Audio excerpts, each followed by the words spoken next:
Good morning बच्चों। अभी तक हम बाइनोमियल थ्योरम में उसका बेसिक हमने पढ़ा। बेसिक में हमने 2-4 फॉर्मूले पढ़े एनसीआर वाले। एनसीआर में फिर अलग अलग जैसे NC1 की वैल्यू या फिर उसमें सनी देओल वाली स्कीम, वो अलग अलग चीज़ें हमने पढ़ी। उसके बाद बाइनोमियल में 1 + x यानी a + x to the power n, इसमें ही हमारा पूरा खेल चल रहा है।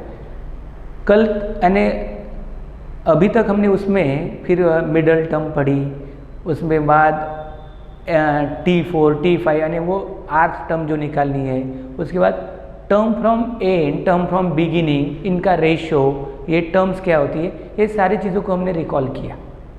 तो वही चीज़ें हमें सारी याद होनी चाहिए, क्योंकि हम जैसे जैसे आगे बढ़ेंगे पीछे वो धुंधला नहीं होना चाहिए। क्यों? क्योंकि वो याद रहेगा तो हम उसको यूज़ कर पाएंगे। आज हम डिस्कस करते हैं टोटल टर्म्स। टोटल टर्म्स हमें पता है, पता नहीं है क्या? टोटल टर्म्स अगर मैं आपको पूछूं 1 + x टू द पावर 15, इसमें टोटल टर्म्स कितनी रहेगी? तो मुझे लगता है जैसे ही मैंने सवाल पूछा वैसे आपका आंसर आ गया। आई थिंक आ गया। कितनी? n + 1, तो n कितना है? 15, 15 + 1 मीन्स 16।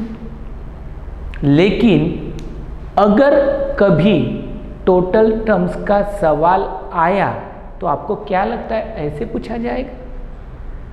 1 + x या फिर छोटा सा नंबर दिया, उसको टू द पावर दिया है and you will tell us कि सर +1 आंसर आ गया। तो इसमें थोड़ी बढ़ोतरी होगी, कुछ ना कुछ अलग होगा। तो देखिए अभी मैं आपके साथ में दूसरा सवाल शेयर करता हूँ। 1 - 2x +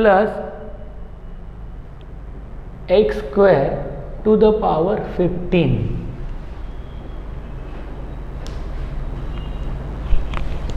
इसमें टोटल टर्म्स कितनी होगी?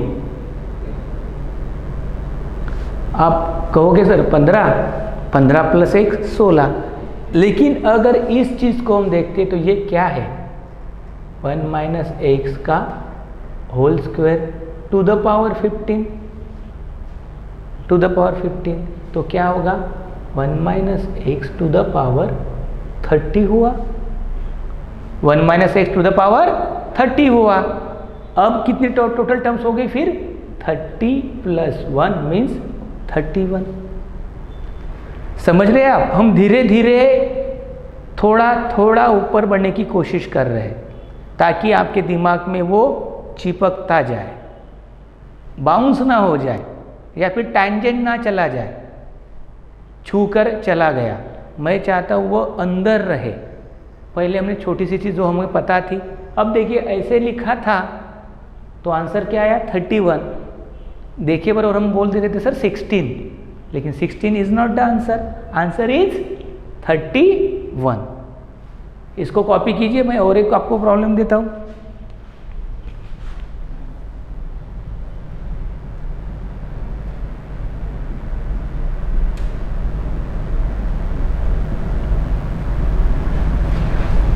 प्रॉब्लम क्या है? 1 + 3x, 1 + 3x + 3x² + x³ to the power 15, इसमें टोटल टर्म्स कितनी होगी?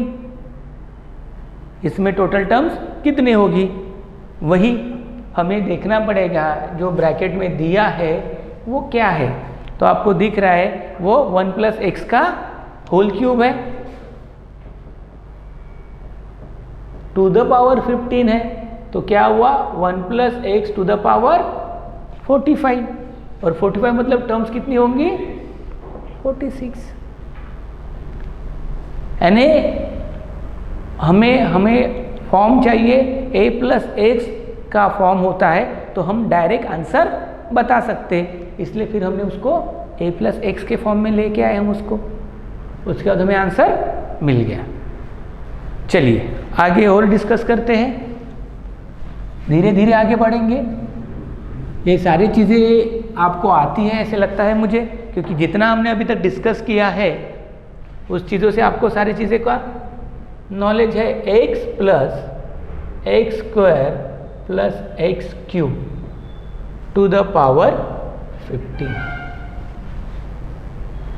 जैसे अभी हमने देखा कि 1 प्लस एक्स का स्क्वायर था, 2 प्लस एक्स का स्क्वायर था।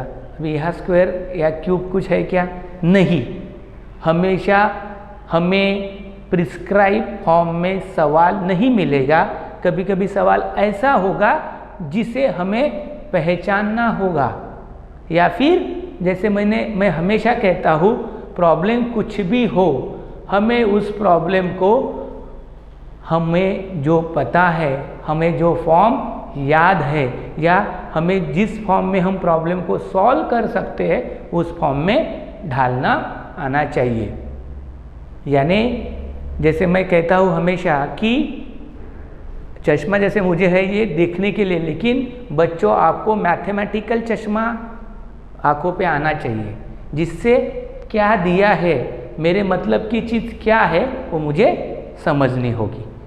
यहाँ क्या दिया है, अगर यहाँ हम देखेंगे तो x की डिग्री 1 है, s की डिग्री 2 है, s की डिग्री 3 है, बरोबर है। अगर ये फॉरवर्ड हो जाए तो क्या होगा, 15 और यहाँ 45, तो क्या दिख रहा है, यहाँ होगा 30 होगा। अगर हम यहाँ लिखेंगे तो 30, गैप सेम है, गैप सेम है। और देखा जाए तो इन दोनों के बीच में कितना है, 30 है। कितना है, 30 है। तो ये 30 टर्म्स खुलेगी ना, x टू द पावर 15 से लेके x टू द पावर 45 तक कितनी टर्म्स खुलेगी, 30। और वो क्या होता है, n+1 होता है, इसलिए 1 मतलब कितना, 31। अदरवाइज हम क्या बोल देते थे, सर 46, खत्म। लेकिन 0 to 45 होता, 0 to 45 होता तो 46 आता, ये 15 to 45 है। देखिए ये चीज़ समझ के लिए समय लगेगा, लेकिन समझना पड़ेगा हमें। अभी यहाँ x की डिग्री 1 है, पिछले प्रॉब्लम में x की डिग्री 0 से लेके 45 तक थी, उसको हमने क्यों नहीं किया, डायरेक्ट हमें पता चला 1 प्लस एक्स। 1 मतलब x की डिग्री 0 कांस्टेंट, x की डिग्री 0 हुई तभी तो 1 है ना, x खत्म हो गया, x नहीं था वहाँ इसलिए 1 आया। लेकिन यहाँ 1 है कहीं, यानी कांस्टेंट है, नहीं है, x है जिसकी डिग्री 1 है।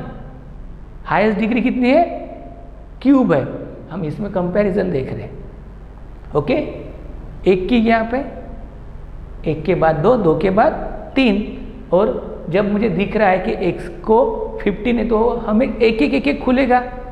अगर यही गैप ज़्यादा होती तो वो गैप में खुलता, लेकिन गैप कितने का है, 1 का है। तो 15 एंड 45 तो कितनी टर्म्स खुलेगी, 30 टर्म्स खुलेगी। और हमें पता है जितना n होता है उसको 1 प्लस करके हमारा आंसर आता है। तो टर्म्स कितनी होगी टोटल, 31। लिखिए इसको,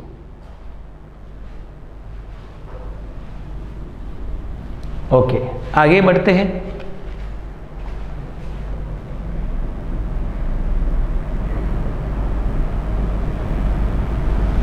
ट्राई कीजिए कि इसमें टोटल टर्म्स कितनी होगी। 1 plus x square plus x to the power 4, इसमें टोटल टर्म्स कितनी होगी। जो हमने पिछला जो प्रॉब्लम लिया उसका बेस लेके आप इसको सॉल्व कर सकते हो। क्या देखना पड़ेगा मुझे, मेरा लोएस्ट क्या है, x to the power 0, lowest power क्या है, x टू द पावर 0, बाद में क्या है, x टू द पावर 2, बाद में क्या है, x टू द पावर 4।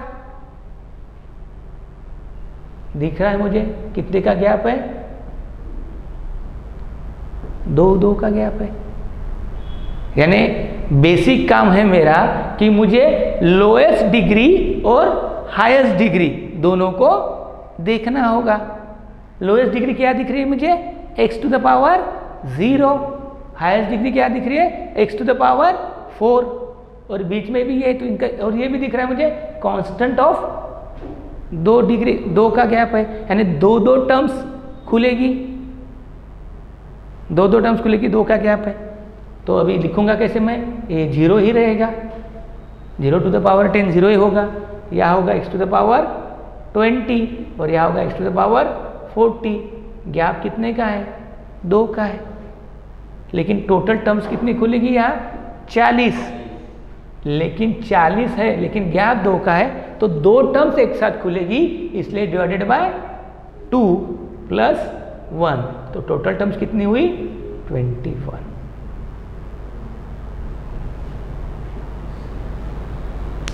बहुत ज़्यादा डिफिकल्ट नहीं है, लेकिन ध्यान देके करना पड़ेगा। क्या दिया है प्रॉब्लम में, उसके बाद हमें उसे कैसे यूज़ करना है, इन चीज़ों के तरफ थोड़ा ध्यान देकर हमें सॉल्व करना पड़ेगा। गैप देखा हमने, यहाँ सिंगल गैप, इसके पहले इसमें सिंगल गैप था, इसलिए डिवाइड बाय हम 1 करते तो वही आंसर आता, लेकिन यहाँ गैप कितने का है 2 का है, इसलिए डिवाइडेड बाय 2। ओके, इसे कीजिए कॉपी इसको।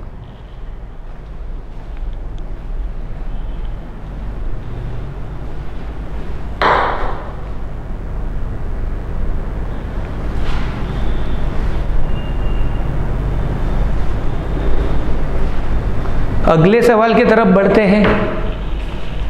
टोटल टर्म्स, अभी मेरी आशा है कि आप जल्दी इसका मुझे आंसर बताएंगे। X cube plus 1 plus x cube 1 by x cube to the power 10,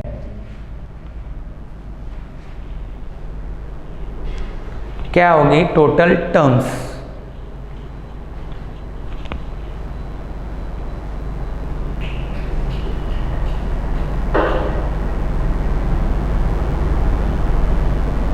हमें यहाँ देखना चाहिए कि क्या लिखा है। ऐसा लिखा है यहाँ x cube plus x to the power -3 ऊपर गया। ओके, तो यहाँ क्या है फिर एक्स -3 से लेके एक्स क्यूब तक, ये वाला गैप है, तो क्या बनेगा -30 प्लस 30। 3 का गैप दिख रहा है क्या 6 का, देखिए कितने का गैप है, 3 का गैप है या 6 का। कैसे, यहाँ कुछ नहीं होगा तो यहाँ क्या होगा 0, यानी ऐसे गैप कितने का है 3 का गैप है। बीच में जो 0 तो हम लिखेंगे ना, माइनस से लेके 0 तक आएगा, 0 से लेके 30 तक जाएगा, तो गैप कितने का दिख रहा है 3 का। और लेकिन -30 टू 30 कितनी टर्म्स खुलेगी, -30 टू 30 कितनी टर्म्स खुलेगी 60, कितनी टर्म्स खुलेगी 60, लेकिन गैप कितने का है 3, तो डिवाइडेड बाय 3 प्लस 1, तो आंसर कितना हुआ 21 टर्म्स।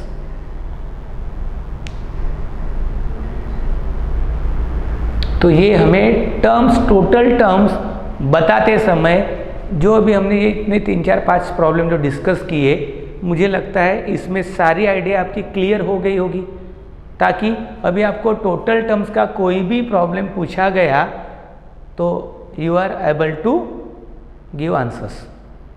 M I right? मान के चलूँ मैं कि आपको अभी ये समझ गया है। ओके, सो फिर आगे बढ़ते हैं। टोटल टर्म्स में फिर आपको अभी दिक्कत नहीं आनी चाहिए, आएगी क्या? टोटल टर्म्स में दिक्कत आएगी नहीं। और एक याद चीज़ रखना, हमने जो जनरल टर्म पढ़ी है उसे बिल्कुल भूलना मत। बहुत बार ऐसा होगा कि एक आधा प्रॉब्लम हमें नहीं समझ रहा है, हम बात कर रहे बाइनोमियल थ्योरम की। अगर एक आधा प्रॉब्लम हमें नहीं समझ रहा है कि कौन n है, कौन r है, कौन x है, उस समय अगर हमने जनरल टर्म का सहारा लिया तो मैक्सिमम प्रॉब्लम हमारे सॉल्व हो जाएंगे। तो टोटल टर्म्स जैसे इसके पहले हमने डिस्कस किया था प्रीवियस क्लासेस में, तो वहाँ बहुत इजी हमने क्या n+1 लिख लिया था। लेकिन अभी जो हमने कुछ डिस्कस किया हम डायरेक्टली n+1 नहीं लिख सकते, हमें उसको कभी कभी सॉल्व भी करना पड़ता है। ओके, अभी हम बात करते हैं ग्रेटेस्ट कोएफिशिएंट की।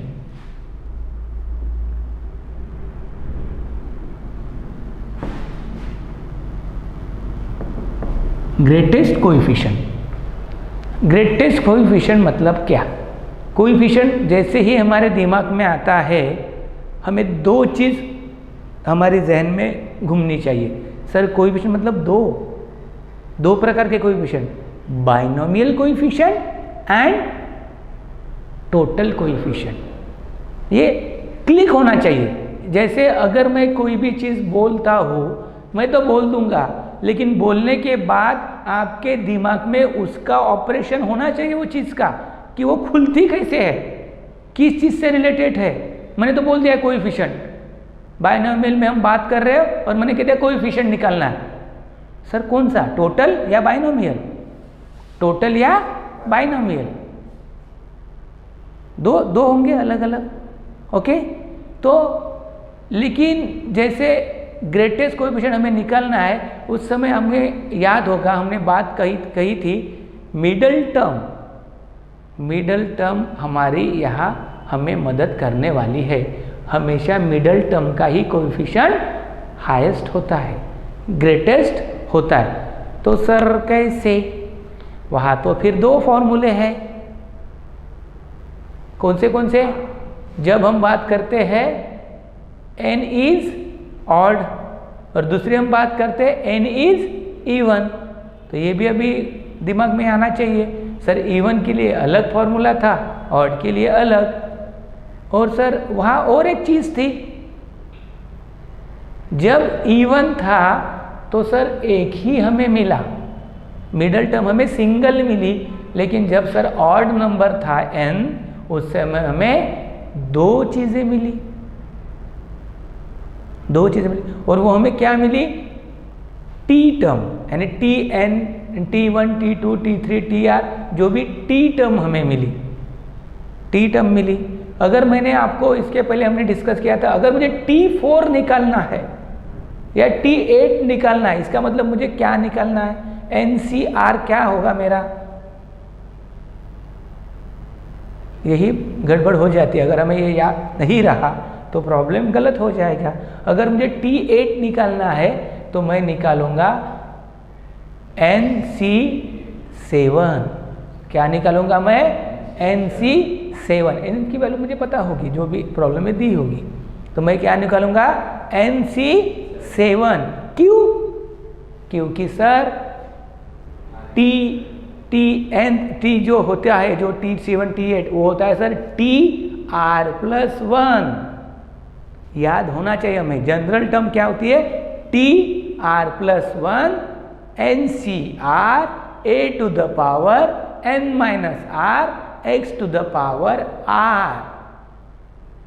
x⁻r। याद रखिए TR+1, इसलिए TR मतलब 7+1 ना, इसलिए मैं क्या निकालूंगा? NC7। ओके, जैसे हमने बात की, हमेशा coefficient of middle term is the highest one. तो यहाँ दो होंगे, क्या होगा?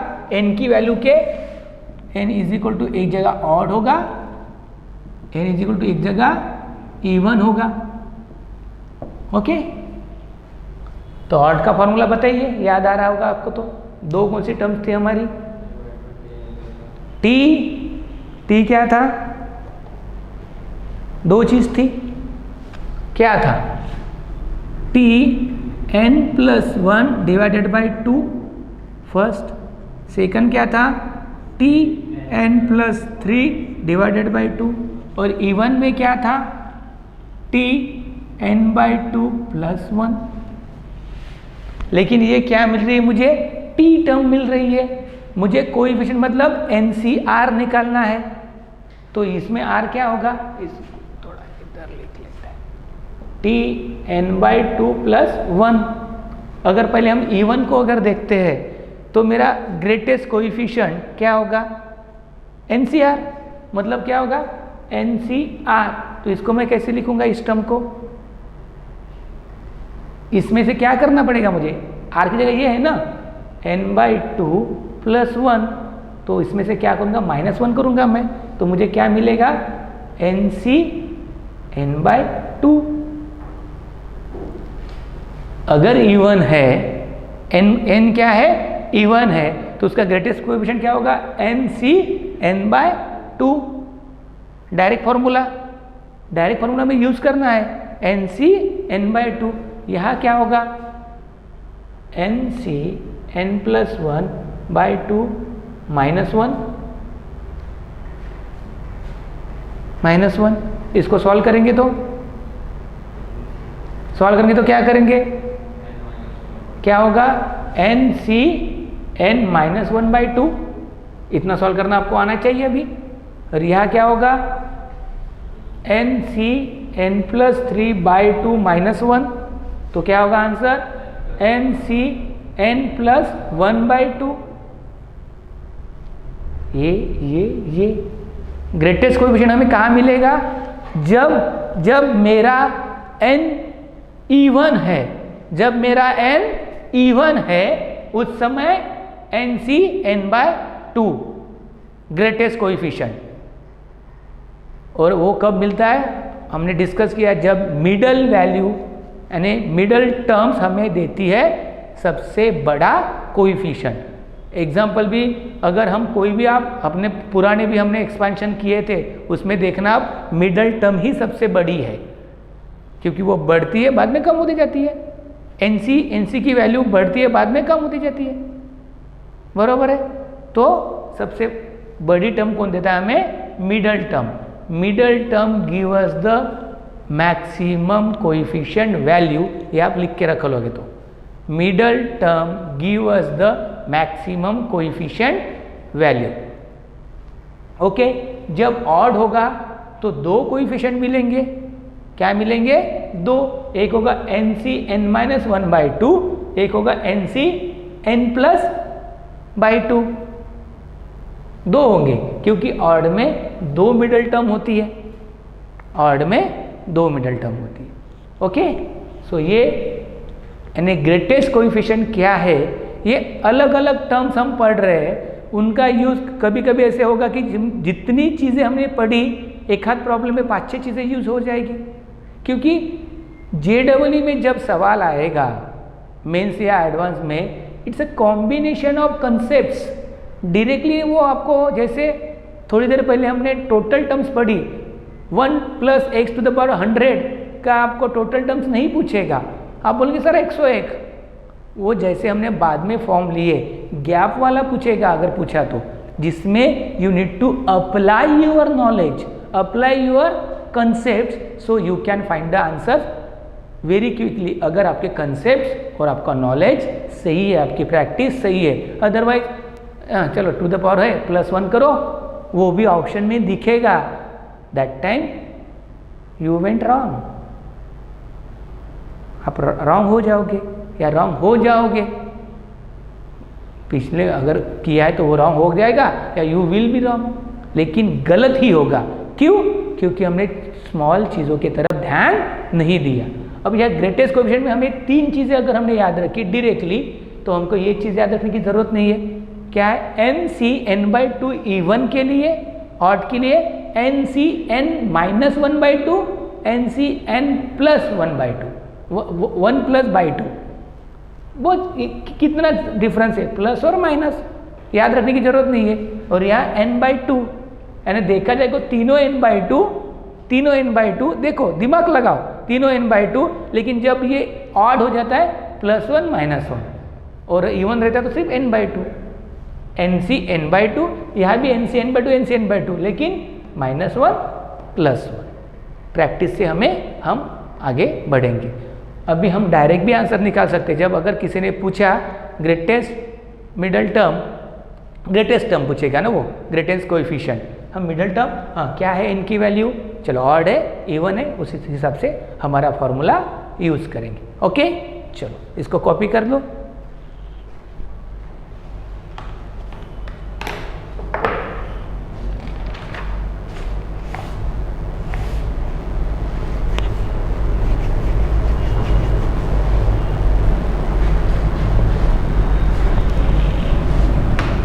ओके,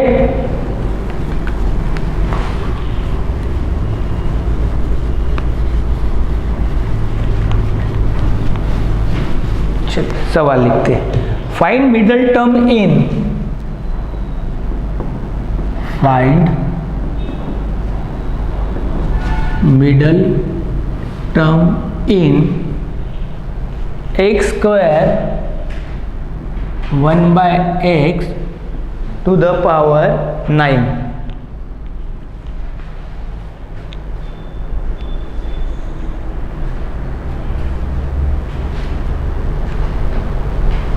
अभी थोड़ी देर पहले हमने डिस्कस किया है, आंसर थोड़ा फास्ट आना चाहिए।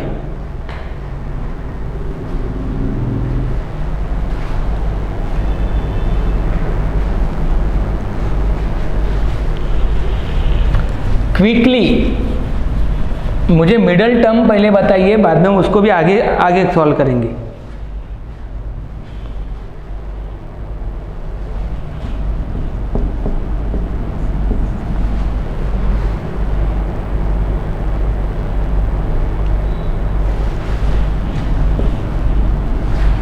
ओके, हो गया सॉल्व।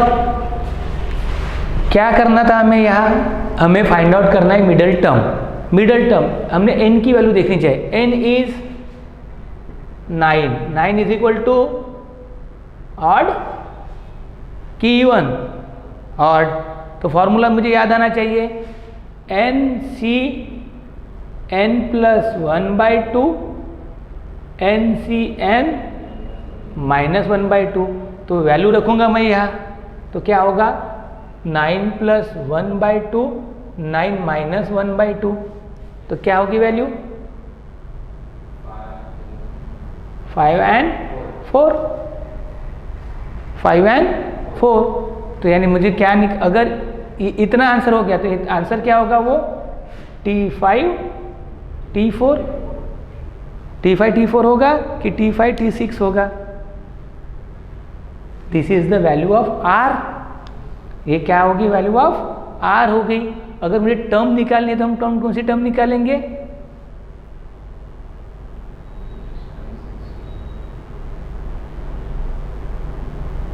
ये वैल्यू आ गई हमारी। यानी क्या निकालना है मुझे, NC5 NC4, NC5 NC4। तो मिडल टर्म निकालने के लिए डायरेक्ट फॉर्मूला यूज कर सकते हैं हम।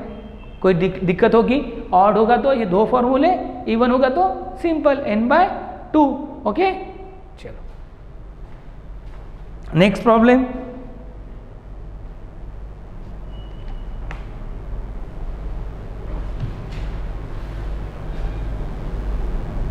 सॉरी, ये हमने क्या निकाला, हमने ग्रेटेस्ट कोएफिशिएंट निकाला नहीं यहाँ, नहीं, we calculate here greatest coefficient. Okay, हमें मिडल टर्म निकालनी है। अगर ऑड है तो हमारे फॉर्मूले अलग है ना, यहाँ +3 है, +3 है। हमने अभी तो क्या निकाला, ग्रेटेस्ट, हम जिसकी बात कर रहे थे ग्रेटेस्ट कोएफिशिएंट वो निकाला। हमें मिडल टर्म अगर निकालनी है तो क्या होगी वो, इसकी अगर वैल्यू निकालते हैं तो क्या वो n प्लस 1/2, तो T5 एंड T6 निकलेगा ना। टर्म सॉरी, हमें टर्म निकालनी थी। हम का अभी जैसे फ्लो में हम क्या निकाल रहे थे, ग्रेटेस्ट कोएफिशिएंट नहीं, ये टर्म हो गई। हाँ, इसका ही कोएफिशिएंट निकालना होता तो 4 and 5, NC4 एंड NC5। अब मुझे बताइए, अभी ध्यान दीजिए, n की वैल्यू क्या है 9, क्या निकलता NC4 एंड NC5। n की जगह क्या लिखूंगा मैं 9।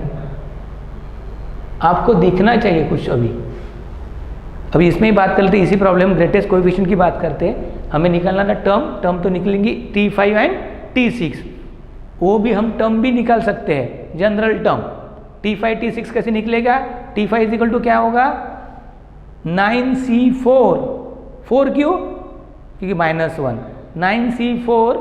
जैसे इसके अगर जनरल टर्म निकालनी है, T5 is equal to 9C4, ये क्या है x² टू द पावर क्या होगा 5 और 1/x⁴ ये आपकी T5 की होगी। और T6 की जनरल टर्म क्या होगी? 9c5 -1 x²⁴ 1/x⁵ ये चीज़ अगर पूछती है, जैसे हमने ये निकालना था हमें, हम बहाव में बहते हुए कहाँ चले गए थे? Greatest coefficient. अभी आ ही गया तो हम उसकी भी बात करते हैं। हमें क्या मिला? 9c4 and 9c5। इसके पहले हमने जब डिस्कस किया था कि इवन में सिंगल कोएफिशिएंट होता है और ऑड में 2, लेकिन ध्यान से देखिए ये अलग दिख रहे हैं क्या? 9c4 एंड 9c5 ये दो चीज अलग है क्या?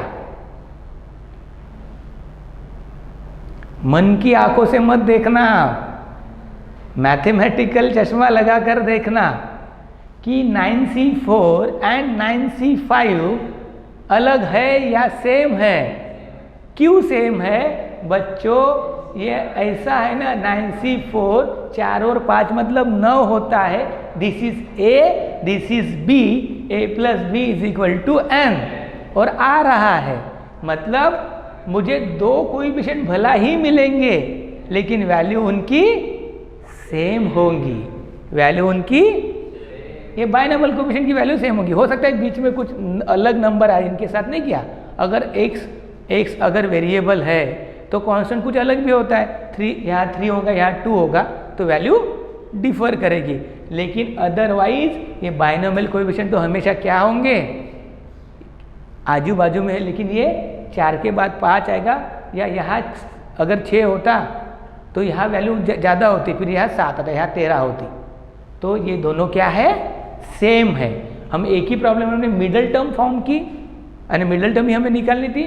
हमने गलती से पहले ही ग्रेटेस्ट कोएफिशिएंट निकाला था। ग्रेटेस्ट कोएफिशिएंट क्या होगा? 9c4 या 9c5। ओके, ऑफ भी कीजिए। नेक्स्ट प्रॉब्लम की तरफ चलते हैं।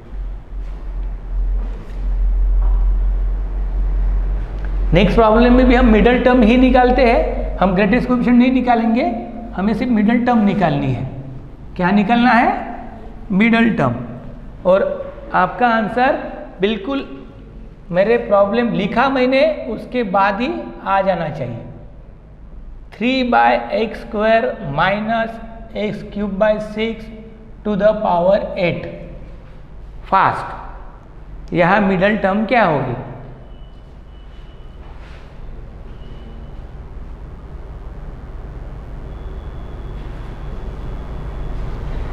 Middle term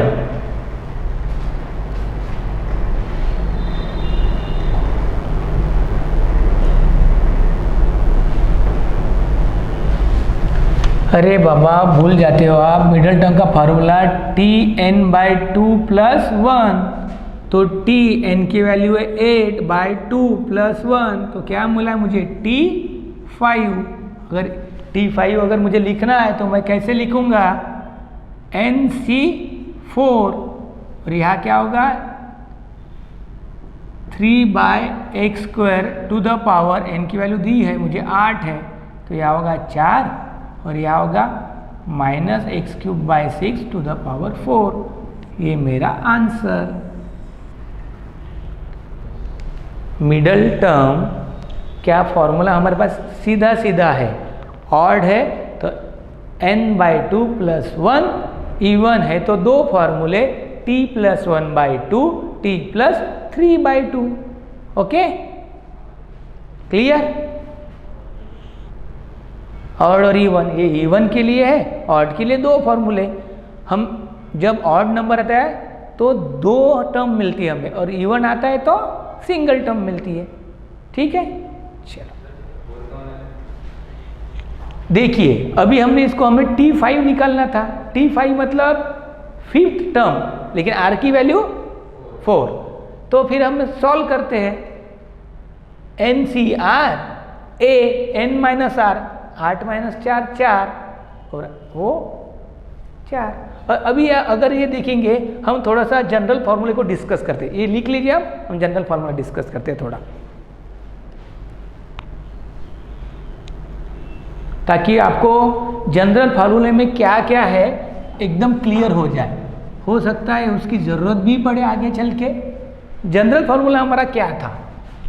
T r plus 1 is equal to n c r a to the power n minus r x to the power r. सही है। आप देखिए इसमें अब हमें क्या क्या दिख रहा है। ये जनरल फार्मूला हमने पढ़ा है, लेकिन इसमें क्या फाइंडिंग्स आ रही है देखिए। हमेशा ये जो r है ये x का पावर होगा। r क्या है? x का पावर होगा, यानी x का पावर जो भी है वो r है। जो r है वही x का पावर है, और a का क्या होता है? n माइनस r, घटते जाता है। a का पावर घटते जाता है। n माइनस आर, हमेशा n में से r चीज़ें कम होते जाएगी तो पावर क्या होगा? कम होते जाएगा। और ये इस पे ध्यान देना, ये क्या फॉर्म है? r plus 1 T5 means r plus 1, यानी -1 करूँगा तो मुझे वैल्यू ऑफ r मिलेंगी। कन्फ्यूजन नहीं होना चाहिए। T5, T6, T10, T11, T100 कुछ भी होगा तो उसमें से 1 माइनस करते ही मुझे वैल्यू ऑफ r मिलेगी। वही वैल्यू क्या होगी? x का पावर होगी। ओके, ये मुझे देखनी, यहाँ तो मुझे देखना ही नहीं पड़ता है, यही वैल्यू यहाँ आ जाती है। लेकिन यहाँ इससे माइनस करने वाली वैल्यू आती है। अगर यहाँ 9 होता तो 5 आता, लेकिन 8 होने के कारण दोनों जगह 4 आया। ठीक है, okay.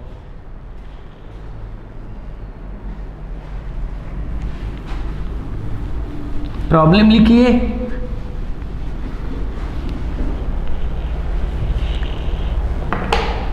if fourth term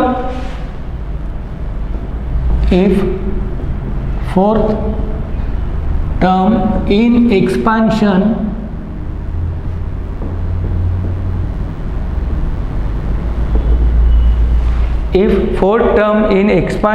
of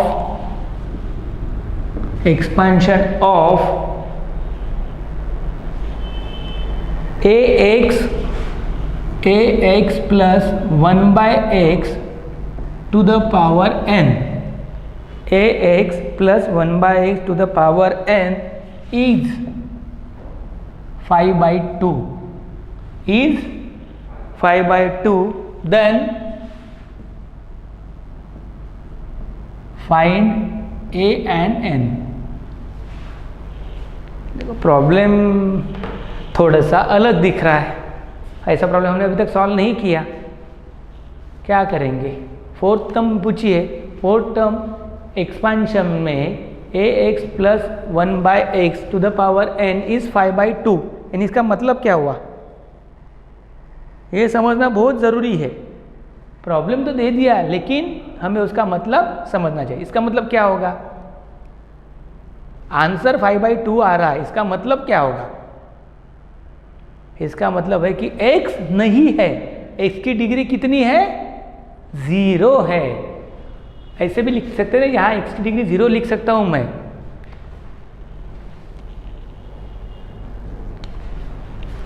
यहाँ x की डिग्री 0 लिख सकता हूं, क्योंकि फर्क कुछ भी नहीं पड़ेगा। पड़ेगा? नहीं पड़ेगा।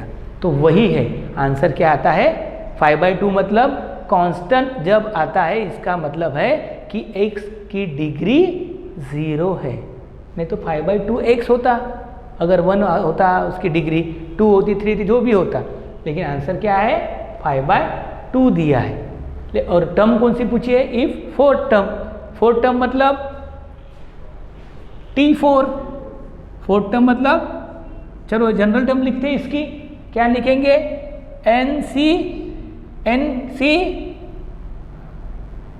NC कैसे बच्चों? क्या लिखना पड़ेगा? NC3। ए क्या है? ax to the power n minus 3 1 by x to the power 3 is equal to क्या दिया है?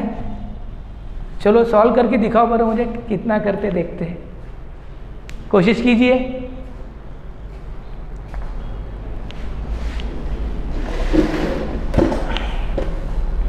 2 मिनट दे रहा हूं मैं आपको सॉल्व करने के लिए।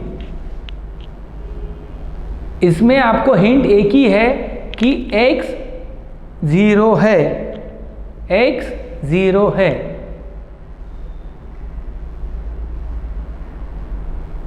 इसका x 0 मतलब x की पावर 0 है, x 0 नहीं है।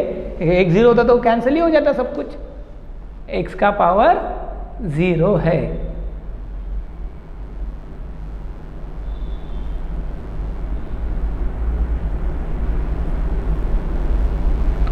चलिए क्या कोशिश की आपने, देखते हैं हम।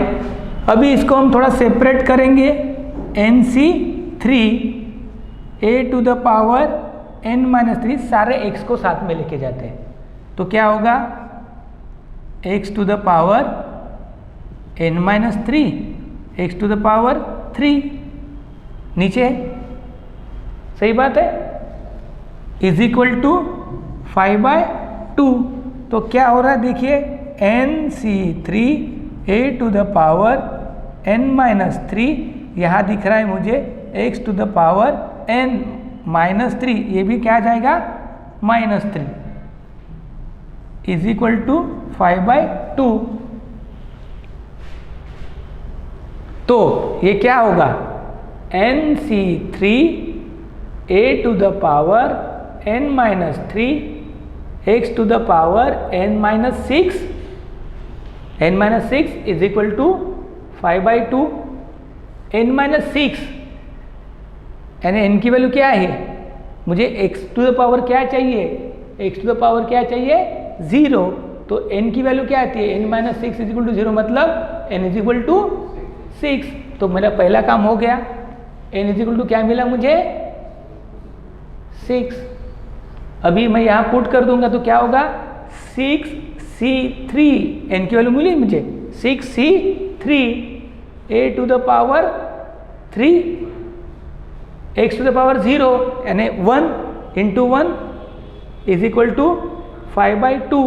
इसकी वैल्यू क्या आती है, 6c3 की वैल्यू 6 इंटू 5 इंटू 3 मतलब 20 डिवाइड बाई 1 2 3 1 2 3 मतलब 6 6 गेट कैंसल। क्या हुआ 20 a cube is equal to 5/2। तो क्या हुआ a cube is equal to, इधर गया मतलब 5/40 मतलब 1/8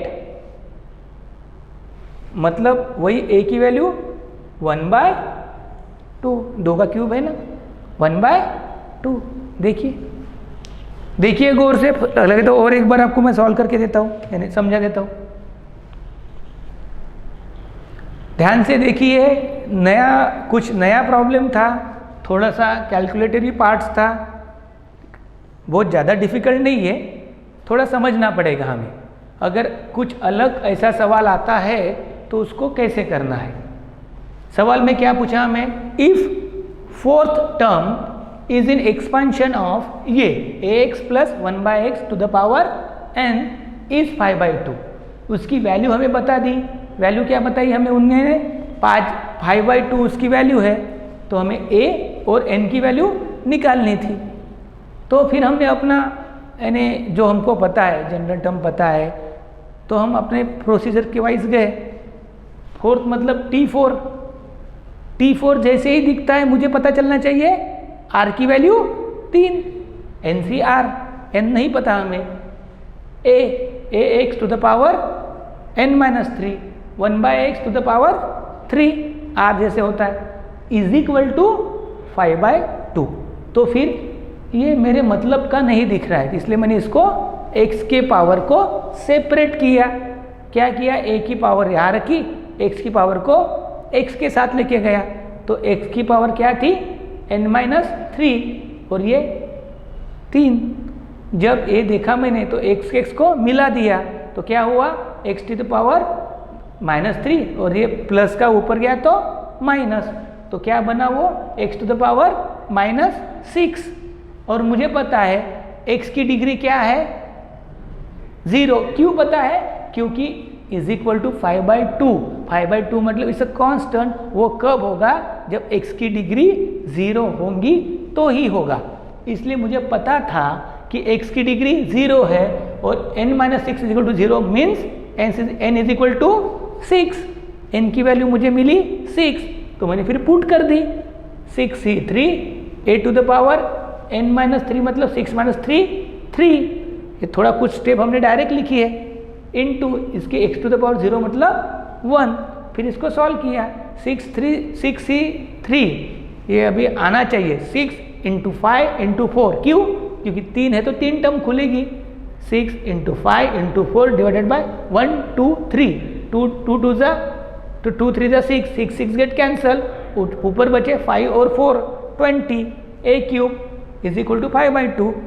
20 को मैंने ट्रांसफर किया तो ये मल्टीप्लाई में है तो डिवाइड में चले गए, 2 इंटू 20 कितना हुआ 40, 5 8 जा 40 तो 1/8 a क्यूब की वैल्यू आई 1/8। लेकिन मुझे a चाहिए मतलब रूट क्यूब रूट लूंगा तो 1/8 का क्यूब रूट 1/2, तो आंसर आया a की 1/2।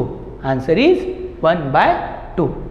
ओके, अच्छे से देखिए, कॉपी करते समय मेरा तो कहना है कि इसको खुद बिना देखे करने की कोशिश कीजिए तो ही आपको ज़्यादा फायदा होगा। अदरवाइज आप सिर्फ देख के ही कॉपी करेंगे तो फिर गड़बड़ हो सकती है। Okay,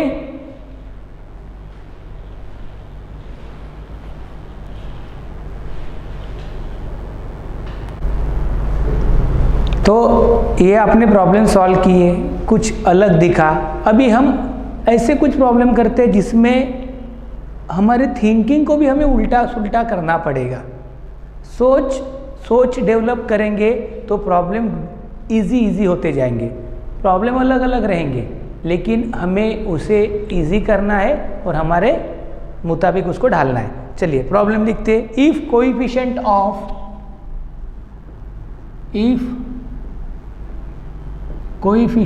of earth r and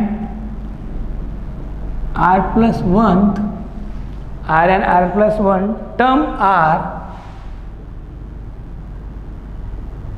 terms are equal in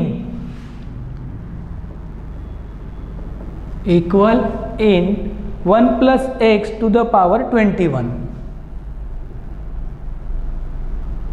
1 plus x to the power 21, then r is equal to what?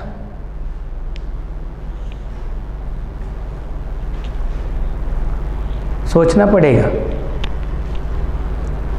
कि हमें क्या निकालना है, r की वैल्यू।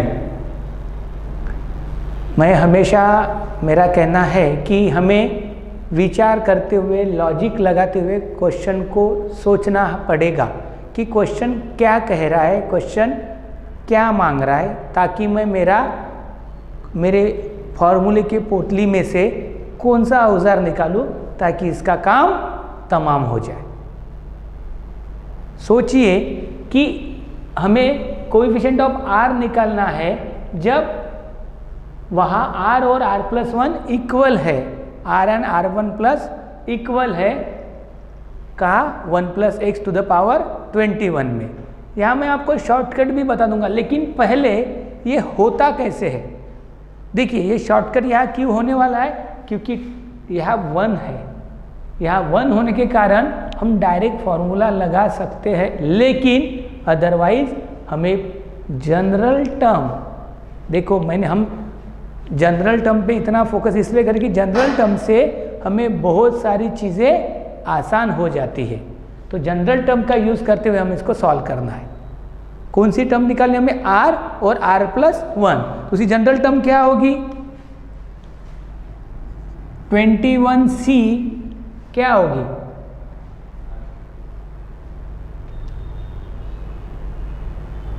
कीजिए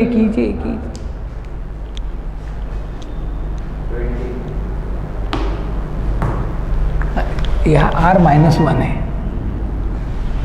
जनरल टर्म देखिए 2 है ना, तो क्या होगी 21 क्यों लिया मैंने सीधा, क्योंकि n की वैल्यू मेरे सीधी क्लियर है मेरे पास, तो तो ये लिखने के पहले मेरे को इतना पता होना है कि मैं क्या लिखने वाला हूँ। क्या होने वाला है, r is equal to r minus one, r is equal to r minus one, वही दिया है प्रॉब्लम में, वही दिया है ना, r and r minus one r equal, यहाँ पर इक्वल है। तो मुझे जनरल टर्म में लिखना है। जनरल टर्म में कैसे लिखेंगे, कीजिए, कोशिश कीजिए।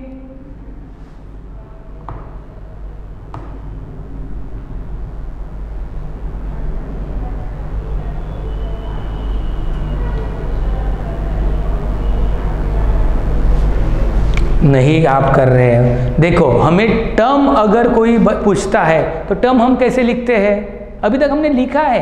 अब आर आया तो कंफ्यूज मत हुई है, हमने अभी तक लिखा है। फोर्थ टर्म हमें किसी ने पूछी तो हमने क्या लिखा, टी आर। हमको किसी ने सिक्स टर्म पूछी तो हमने क्या लिखा, टी सिक्स। तो यहाँ क्या लिखेंगे, ये ऐसा नहीं होगा, t r is equal to t r minus one, ये टर्म हुई। लेकिन मैंने कहा कि इसको हम डायरेक्ट नहीं लिखेंगे, हम इसको पूरा लिखेंगे। तो इसकी वैल्यू क्या होगी, 21c r माइनस वन, क्योंकि हम जब इसको लिखते हैं, हम कैसे लिखते हैं, t r प्लस वन होता है तो इसको हम n c r और a to the power x to the power लिखते हैं। तो इसमें क्या होगा, ये क्या है, t r minus one. Minus one कहाँ से आया, सोचिए, माइनस वन कहाँ से आया, ये यहाँ से नहीं आया है, वो टी टर्म है, टी टर्म। ये आर यहाँ दिया है, लेकिन हम टी टर्म जो होती है, जैसे टी ये आर में होती है, टी सिक्स होती, तो क्या एन सी फाइव लिखते हैं हम माइनस वन करके, तो वो वाला माइनस है ये माइनस। नहीं तो माइनस वन कहाँ से आया सर, हवा से कहाँ से आया माइनस वन, तो माइनस वन को सोचिए कहाँ से आया है ये, वो माइनस वन क्यों, क्योंकि टर्म जो होती है वो r प्लस वन है, ये r प्लस वन है, इसलिए वहाँ से हमको माइनस वन करना है। तो क्या होगी, इसके बाद क्या होता है, a क्या है, one, one to the power 21 minus r minus one, x to the power r minus one, सही है। इसको लिखेंगे, ये क्या है, 21c r minus one minus one minus two, कितना होगा, माइनस टू। ये भी क्या होगा, 1 to the power 21 minus r minus two, x to the power r minus two. हमें क्या चाहिए, ये कोएफिशिएंट ये है ना, ये है और ये है, तो ये क्या है, देखिए ये टोटल, सॉरी ये यहाँ तक 21 तक ना, 21 तक पूरा, ये पूरा कोएफिशिएंट है। लेकिन 1 टू द पावर कुछ भी होगा तो क्या होगा, देखो ये हमें इसको कंपेयर करना है, 21c r minus one, 1 to the power 21 minus r minus one is equal to 21c r minus two, 1 to the power 21 minus r minus two. तो वैसे तो ये क्या हुआ, 1 to the power 22 minus r, वहाँ 23 minus r, ये 22 हुआ, ये 23 हुआ, बराबर है 23, क्योंकि ये ऐसा है ना, माइनस माइनस प्लस हो जाएगा, वो 22 एंड 23 r हुआ। लेकिन ये 1 का पावर कुछ भी होता है तो क्या होता है, वो 1 ही होता है। तो हम कंपेयर कैसे करेंगे, 21c r minus one is equal to 21c r minus two. फिर यहाँ हमारा फॉर्मूला याद आएगा, n a प्लस b, तो क्या होगा, r plus one, r minus one plus r minus two is equal to 21, तो क्या होगा, 2r इज इक्वल टू 24, तो r इज इक्वल टू क्या होगा, 12। देखिए ठीक से देखिए, हम इसको डायरेक्ट कर सकते थे, क्यों, क्योंकि यहाँ 1 है इसलिए, अदरवाइज हम इसको डायरेक्ट नहीं कर सकते। हमें अगर 1 प्लस एक्स की जगह 2 प्लस एक्स होता तो 2 टू द पावर वो चढ़ता 22 minus r, 22 to the power 23 minus r, तो वैल्यू में फर्क पड़ता। इसलिए हमने यहाँ जनरल टर्म लेके सॉल्व किया ताकि हमें किसी भी प्रॉब्लम में अगर ऐसा प्रॉब्लम आता है तो हम उसको सॉल्व कर पाए। ओके, मैं आपको फिर भी और एक बार वो जनरल टर्म वाला लिख के दिखाता हूँ कि इसमें हमने एग्जैक्टली क्या किया है। ये इस पे ध्यान दीजिए, ये वाली चीज़ मैं दोबारा दिखाता हूँ आपको, ध्यान दीजिए। यहाँ बाद में हम डायरेक्ट भी कर लेंगे एक बार। प्रॉब्लम इंपॉर्टेंट है, ध्यान दीजिए। टी आर को मैंने r-1 क्यों लिखा, ये अभी आपको समझना चाहिए। टी आर को टी आर माइनस इसलिए लिखा कि ये टी टर्म है, ये टी आर प्लस 1 होती है, इसलिए r में से हमने 1 को माइनस किया। तो क्या हुआ वो 21c r-1, T r minus 1 लिखना है तो हम यहाँ से स्टार्ट करते हैं। 21c r-1 टी आर है तो बाद में क्या ए क्या दिया है, सिंगल 1 दिया है। टू द पावर हम क्या लिखते हैं, n माइनस आर, तो 21 माइनस r-1, और बाद में दूसरी टर्म क्या है x, उसको क्या है r-1, और इसको सॉल्व करेंगे तो क्या होगा 21c r-1, 1 to the power minus minus ये प्लस होता है 22 minus r, x to the power r-1, ये पहला हुआ। दूसरा क्या होगा 21c r-2, क्यों, -1 है और एक माइनस, क्या हुआ -2, तो क्या होगा 1 to the power 21 minus r-2, x to the power r-2, तो ये हुआ 21c r-2, 1 to the power 21 यानी 23 minus r, x to the power r-2। और फिर हमारे लिए कोएफिशिएंट क्या है, ये सारी चीज़ x को छोड़ के, यानी यहाँ ये और यहाँ ये, तो 1 टू द पावर कुछ भी होगा, 1 to the power 22 minus r हो या 23 माइनस आर हो, वो क्या होगा 1 ही होगा। और इसलिए फिर हमने किसको कंपेयर किया, 21c r-1 is equal to 21c r-2। हमें ये वाला पता है nc a is equal to nc b, तो क्या होता है n is equal to a plus b, nc a plus nc b is equal to अगर होता है तो क्यों, क्योंकि ये दोनों जगह क्या 21 सेम है, तो उसको कैलकुलेट किया हमने r-1 plus r+2 is equal to 21, ये माइनस माइनस इधर चले गए वो बिकम प्लस, तो 2r इज इक्वल टू 24, तो r की वैल्यू कितनी आई 12। अगर इतना ना करते हम डायरेक्ट कहाँ से स्टेप करते, हमारा शॉर्टकट चालू होता है यहाँ से सीधा 21c r-1 is equal to 21c r-2। हमें इतना करने की ज़रूरत नहीं होती, कब, जब पहली पार्टी क्या है 1 है, क्योंकि 1 का कितना भी पावर चढ़ेगा तो वो 1 ही होगा इसलिए। लेकिन वहाँ 2, 2, 3 अगर कोई दूसरा नंबर आता तो हमें इसी फॉर्म से जाना पड़ता, अदरवाइज ये प्रॉब्लम हम इतने ही में ही सॉल्व कर सकते थे। ओके, चलो कॉपी कर लो इसको।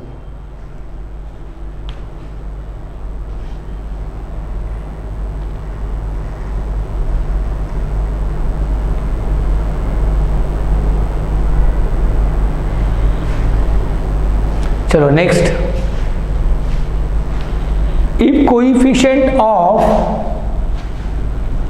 if coefficient of x to the power 7 and x to the power 8 terms are equal in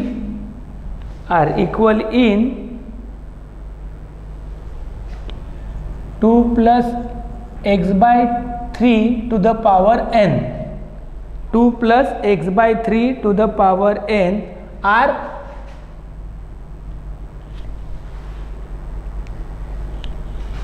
problem को अच्छे से लिखिए, in coefficient of x to the power 7 and x to the power 8 in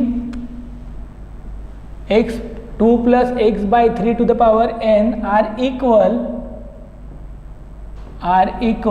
then find n.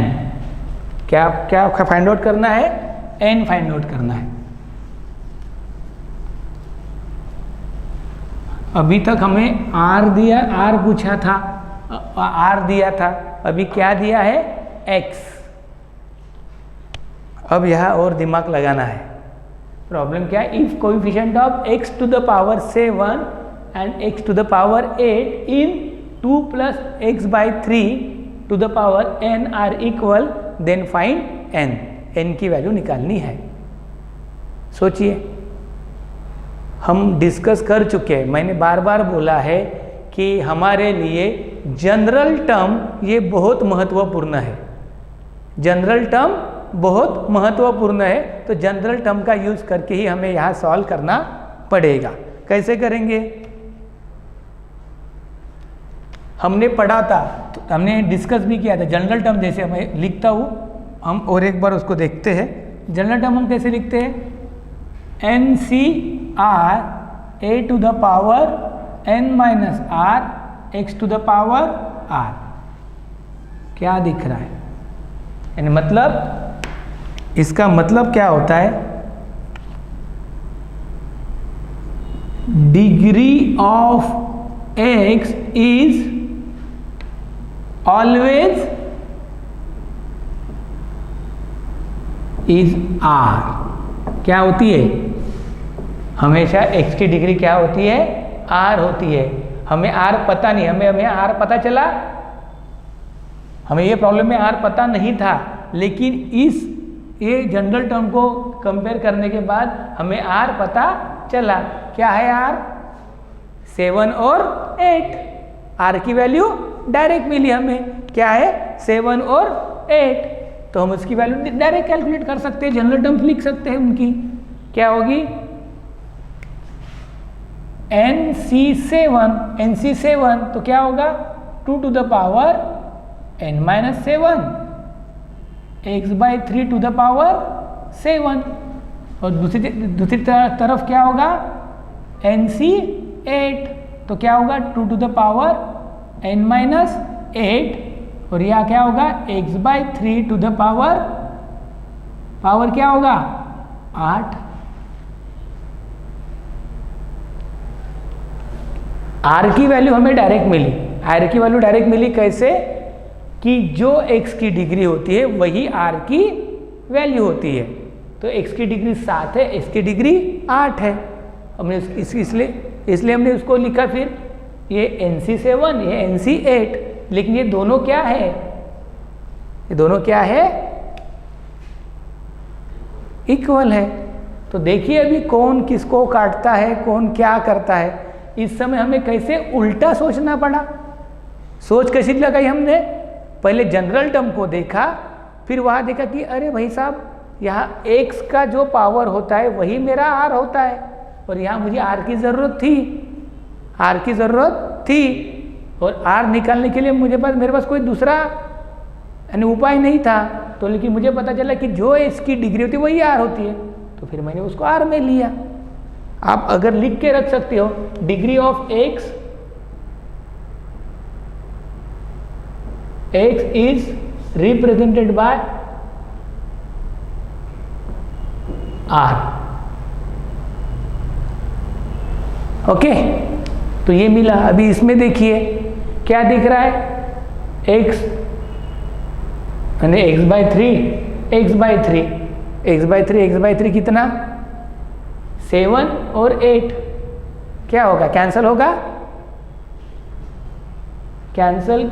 लेकिन यह 7 है या 8 है, तो क्या बचेगा? यहाँ x बाई 3 बचेगा. Okay. 2 to the power n minus 8 to the power n minus 7, इसमें क्या होगा? ये इसके डिवाइड में जाएगा. कैसे जाएगा? यहाँ हम करके देखते हैं. 2 to the power n minus 7 upon 2 to the power n minus 8. तो इसका क्या होगा? Simplification n -7 minus n plus 8 minus minus plus, तो n क्या होगा, कैंसल, 2 to the power 1, तो क्या बचेगा 2।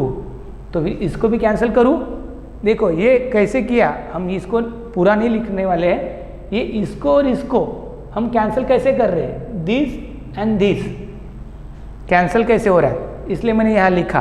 क्या हुआ, ये इसके नीचे गया, ये इसके नीचे गया, तो क्या होगा 2 to the power n-7 था, n-7 उसके नीचे गया, ये 2 to the power n-8, ये ऊपर गया, तो प्लस का क्या होगा माइनस, माइनस का क्या होगा प्लस, क्योंकि माइनस n लगेगा, डिवाइड है, तो ये वाला formula a to the power m to the power a to the power m-n, या ये तो आपको एकदम बेसिक्स फार्मूले पता होने चाहिए, तो उसको ही यूज़ किया हमने। तो क्या हुआ 2 to the power n-7 minus n minus minus 8 क्या हुआ प्लस, तो n get cancel, 2 to the power 1, यानी इधर क्या बचा, अभी क्या लिखेंगे हम, nc7 2, ये तो कट गया, इज इक्वल टू nc8, इधर की क्या बचा x/3।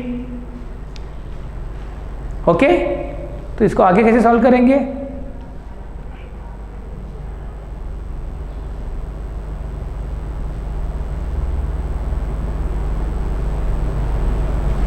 ये आपके सामने nc7 क्या है 2 बचा यहाँ, ये तो कट गया, और nc8 उसके आगे क्या है x/3, सॉल्व करो इसको आगे, कैसे करेंगे,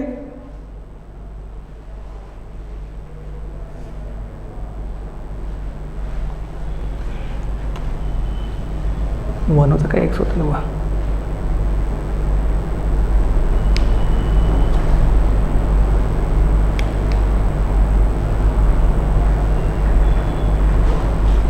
ओके अभी यहाँ तक आया, तो हमें वैल्यू किसकी निकालनी है, कोएफिशिएंट की, और सम ऑफ कोएफिशिएंट हमने देखा है एडिशन, तो हम क्या करते हैं x is equal to 1 put करते हैं, तो क्या करो कीजिए, put x is equal to 1, तो क्या होगा 3 को मैं इधर लेके आता हूँ, 2 into 3, इधर क्या 1/1 हो जाएगा ना ये, तो ये क्या बचेगा nc8 अपॉन nc7, और ये वाला फॉर्म आपको दिखना चाहिए, अभी सॉल्व करेंगे तो भी आंसर आएगा, लेकिन ये फॉर्म कौन सा है, NCR अपॉन NCR माइनस 1, क्या है NCR upon NCR minus 1, n minus r plus 1 upon r, यानी यहाँ n क्या है पता नहीं, n जो भी है, r क्या है 8 है, अपॉन 8, तो क्या हुआ n माइनस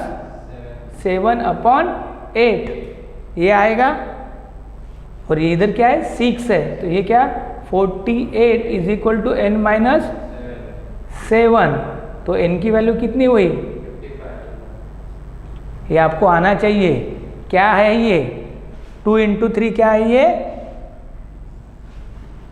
ये है 6, ओके 6 इज इक्वल टू ये क्या है n माइनस 8 प्लस 1 अपॉन 8, तो क्या हुआ ये 6 into 8 is equal to n minus 7, तो क्या हुआ 48 plus 7 is equal to n, तो n की value n is equal to 55। इसलिए जो भी हमने पढ़ा है अभी तक वो हमें याद होना चाहिए, NCR upon NCN minus R minus 1, R 8 है, R माइनस 1 मतलब 7, ये दिखना चाहिए, अदरवाइज इसको सॉल्व करके भी आंसर आता, लेकिन समय लगता, हमें समय को कम करना है। अभी तो हम आराम से जा रहे हैं, लेकिन सॉल्व करते समय आपके पास समय सेकंडों में या मिनटों में है, घंटों में नहीं है। अगर एक प्रॉब्लम को देखा जाए तो 1-1.5 मिनट या कुछ सेकंड्स, तो उसको सॉल्व करने के लिए आप एक बार लिख लीजिए, मैं पूरा एक बार आपको समझा देता हूँ।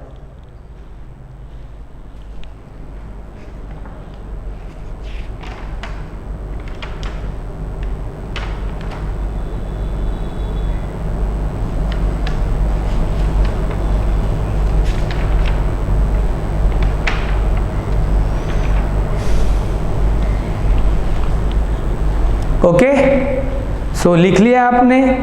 आपके स्क्रीन पर आपको दिख रहा है प्रॉब्लम क्या था। If coefficient of x to the power 7 and x to the power 8 in 2 plus x by 3 to the power n are equal, then find n। तो शुरुआत जैसे हुई प्रॉब्लम की, तो प्रॉब्लम की शुरुआत हुई तो ये लिखा हुआ हमें प्रॉब्लम मिला।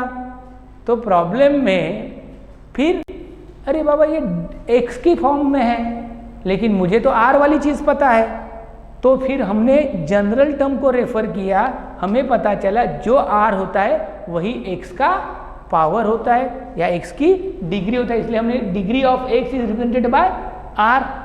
तो फिर हमने उसको r ले लिया, NC 7 और उसको जनरल टर्म में लिखा 2a to the power n-7 x by 3 to the power 7, और फिर दूसरी टर्म थी इक्वल टू दिया था हमें NC 8, तो सेम लिखा उसको। इसको लिखने के बाद इतनी बड़ी टर्म्स में सॉल्व क्यों करते बैठूं, जो कैंसिल होता है उसको कैंसिल कर दूं। तो मुझे देखा x by 3 to the power 7, x by 3 to the power 8, ये इसके अगर नीचे आया तो साथ साथ कैंसिल, तो एक ही पावर बचा, मतलब x बाई 3।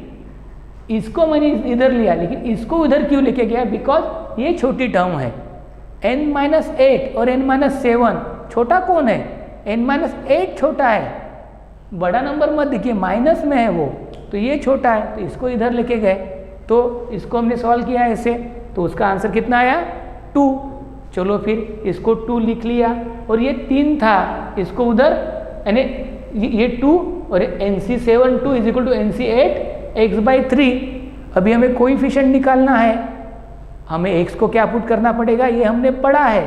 जब जब हमें कोएफिशिएंट निकालने की ज़रूरत पड़ेगी उस समय we put x is equal to 1, तो 1 कर दिया, तो 1 बाई 3 हुआ, 3 को इधर कर दिया, इसको इधर कर दिया, 2 इंटू 3 NC 8 अपॉन NC 7। और जैसे ही मुझे ये फॉर्म दिखा तो मुझे याद आ गई इसकी NCR अपॉन NCR माइनस 1 की। ये मुझे जब याद आई तो मुझे पता है इसका आंसर क्या है, n minus r plus 1 upon r। तो उसको सॉल्व करते तो n minus 8 plus 1 upon 8, n minus 7 upon 8, n minus 7 upon 8 आया। तो उसको जब सॉल्व किया जैसे यहाँ हमने किया है, तो यही हम देख लेते हैं। ये 6 था, 8 को इधर लेके गए, 6 8 जा 48 is equal to n minus 7, और n की वैल्यू जाएंगे तो 7 भी प्लस में चला जाएगा, तो आंसर कितना आएगा 55। मेरे हिसाब से तो समझना चाहिए। Okay, it's clear. आगे बढ़े, चलो इसको कॉपी अगर हो गया है तो मैं इसको मिटा देता हूँ।